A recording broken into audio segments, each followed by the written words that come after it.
Good morning, friends. Just woke up and checked the weather, and it's gonna rain for the next 10 days. So we're gonna go check on the garden. I spy with my little eyes a deep red sunflower right over there. Oh yes, we've got lots of new blooms today. Look at that.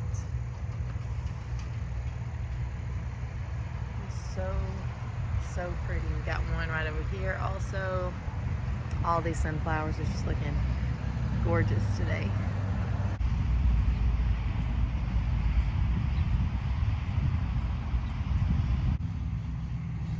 The little cucumbers on the back of this trellis are finally reaching up, and the little sun gold tomatoes in here are getting ripe. They have easily become my all-time favorite cherry tomato.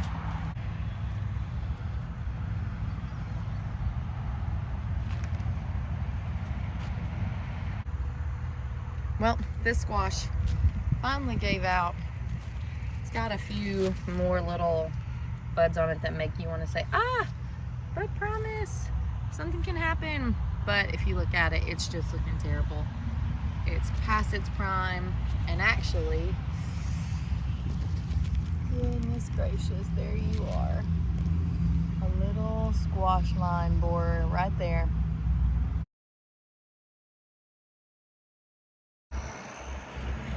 I'm gonna go ahead and tear this plant out. You can see it's just not doing well. It has a whole bunch of damage from that squash vine borer. I'm sure there are more. That one looked pretty small.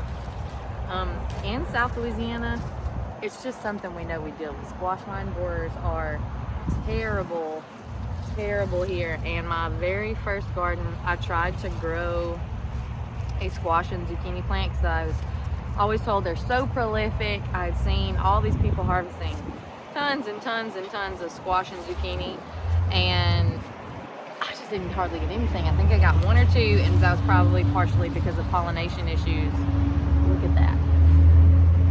That's just terrible.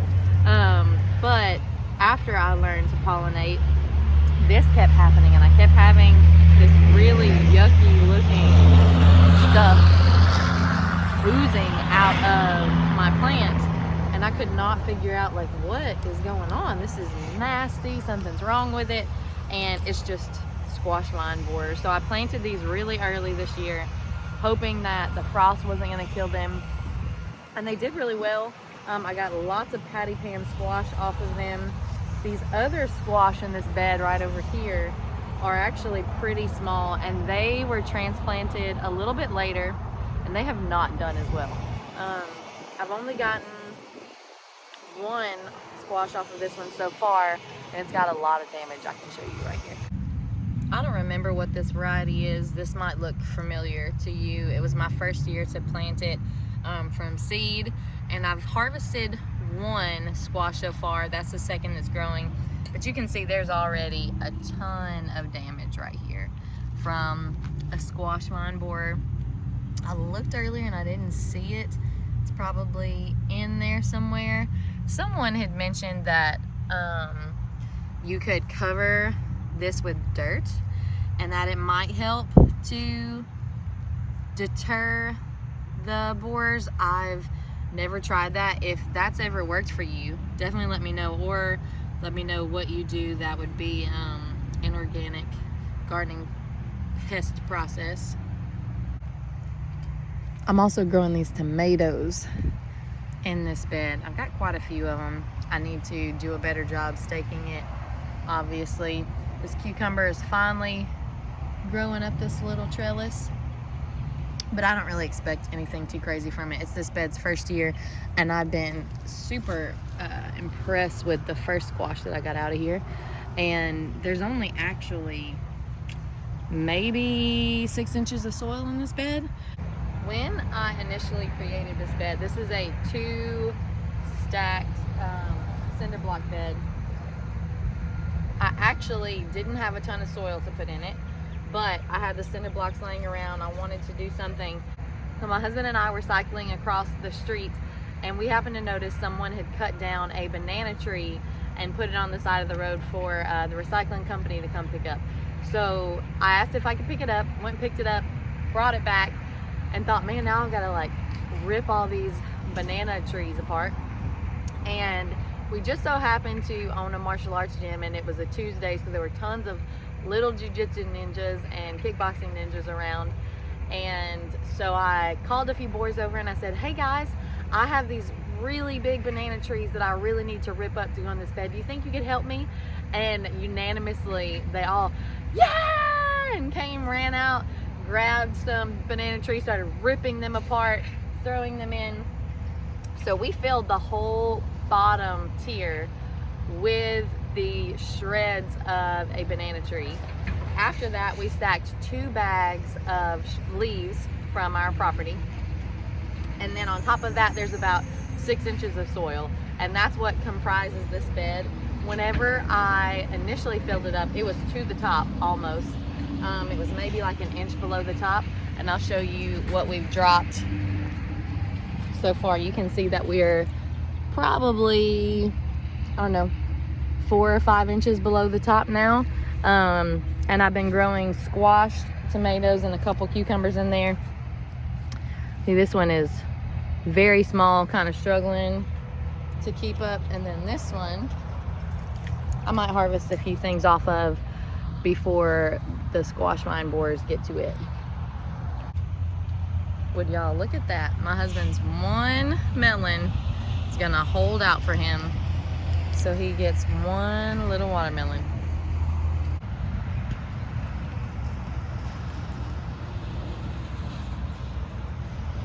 As fate would have it, there is a second tiny watermelon, and if it takes this pollinating, my husband can have 2.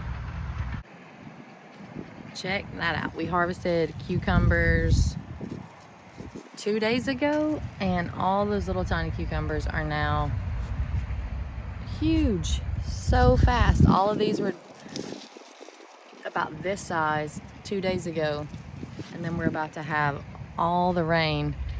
Oh, I'm seeing some I missed in there also.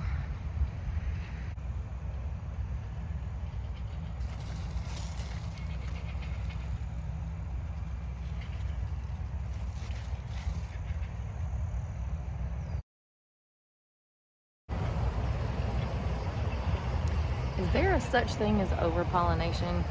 Because if so, I think these Kajari melons might be in a little bit of trouble.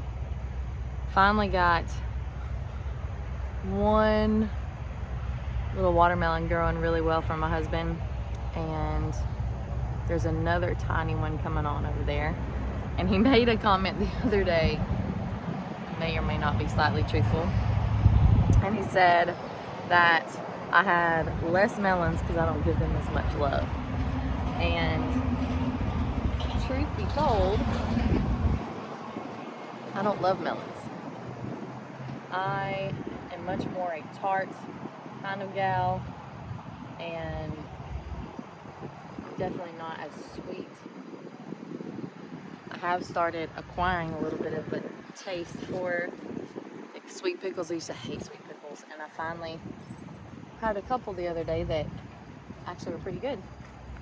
And melons are still just not one of those things for me, so I am growing them for my husband and my kiddos, which do like melons, but definitely don't give it quite the same love and attention. So I'm out here pollinating these little melons every single day to make sure these Kajari melons make, and they might be over it. I don't know if it's possible to do too much pollination, but I'll show you what's going on. This sweet little melon did get pollinated. We got some more right in here that are coming on. This little beauty just got pollinated today. But this one right here doesn't look like it's gonna make it. So I'm out here, hopefully that one right there does. I'm out here pollinating all of these little melons, and hopefully they appreciate it. These little bugs are the bane of my cherry tomato growing existence at the end of summer.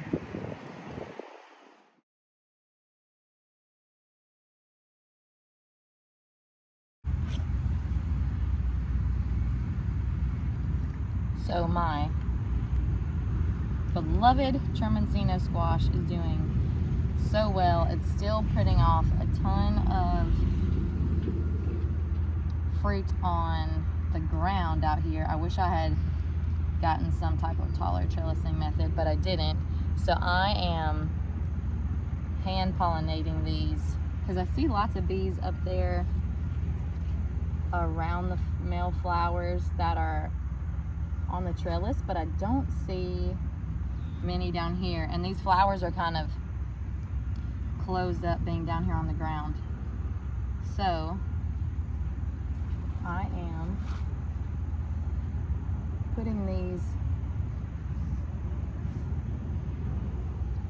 little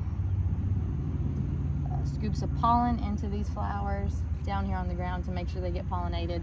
And they are going to grow all kind of crazy because you can kind of see they're all spiraled out over here, but they will still eat just as good as one that was hanging from the trellis. So we're going to make sure they get pollinated today. And I was actually thinking to myself earlier, I have harvested probably easily 10 times the amount of squash off of this Tromboncino squash than I have the patty pans, the 8-ball, all of those things. And while I'll still grow a couple of those